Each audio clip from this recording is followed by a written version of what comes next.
नमस्कार, मी मनीषा जयप्रकाश। आपण पाहत आहात लोकसंदेश न्यूज। पाहूया आजच्या सविस्तर घडामोडी। सांगली मिरज कुपवाड शहर महानगरपालिका क्षेत्रात सर्व नागरिकांना आवाहन करण्यात येत आहे। महाराष्ट्र राज्य मागासवर्गीय आयोगामार्फत मराठा समाजाचे सामाजिक आर्थिक मागासलेपण तपासण्यासाठी सर्वेक्षण करण्याबाबत झालेल्या आदेशानुसार महापालिका प्रशासनामधील अधिकारी कर्मचाऱ्यांमार्फत दिनांक 23 जानेवारी 2024 ते 31 जानेवारी 2024 या कालावधीत सर्वेक्षण करण्यात येणार आहे।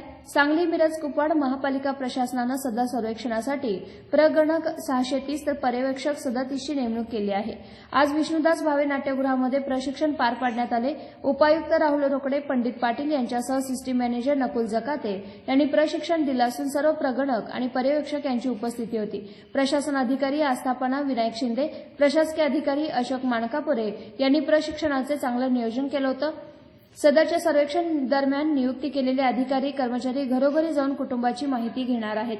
सर्वेक्षण दरम्यान केवळ मराठा समाज आणि खुल्या प्रवर्गातील कुटुंबाची माहिती प्रश्नावलीद्वारे भरून घेतली जाईल। कुटुंब आरक्षित प्रवर्गातील असल्यास माहिती प्रगणकाला मिळाल्यानंतर त्या कुटुंबाची पुढील माहिती घेतली जाणार नाही।